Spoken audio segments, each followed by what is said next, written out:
देखिए, पाकिस्तान की ना कोई हैसियत बची है, ना उसका कोई मर्तबा बचा है, ना उसकी कोई इज्जत बची है। पूरी दुनिया आज पाकिस्तान के ऊपर थूक रही है, गिड़गिड़ा रहा था, कभी किसी देश के सामने, कभी किसी देश के सामने।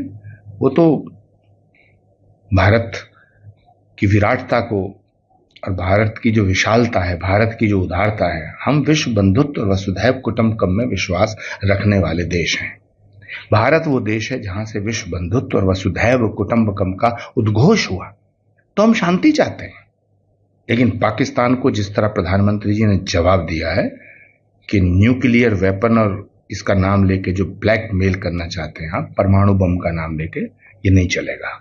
अगर तुमने आतंकवादियों को उकसाना और भारत भेजना बंद नहीं किया तो फिर अगली बार माफी मांगने के लायक भी नहीं बचोगे।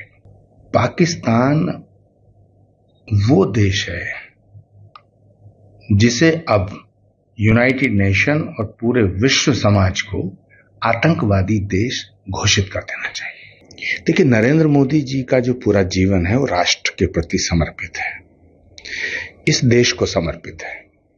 जब जब इस देश पर संकट आता है तो नरेंद्र मोदी जी हनुमान जी की तरह संकट मोचन बनकर उभरते हैं। जहां तक सवाल है फौज का, सेनाओं का, तो उनकी तो दिवाली भी सेना के साथ मनती है, उनकी होली सेना के साथ मनती है।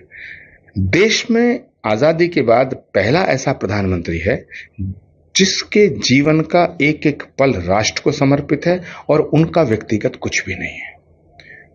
तो ये भारत का सौभाग्य है कि हमें एक ऐसा प्रधानमंत्री मिला है जो अपनी जिंदगी की आहुतियां इस देश के लिए देने के लिए तैयार है। मुझे भारत के प्रधानमंत्री पे भरोसा है। मैं वो सुनता हूं जो भारत का प्रधानमंत्री कहता है।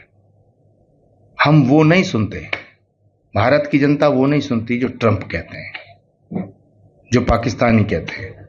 पाकिस्तान की भाषा और विदेशी नेताओं की भाषा राहुल गांधी सुनते हैं, कभी वो चीन की, कभी पाकिस्तान की, कभी ट्रंप की।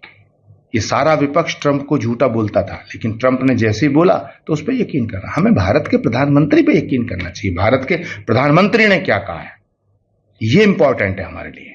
ट्रंप क्या कहते हैं हमारे लिए ये इंपॉर्टेंट नहीं है।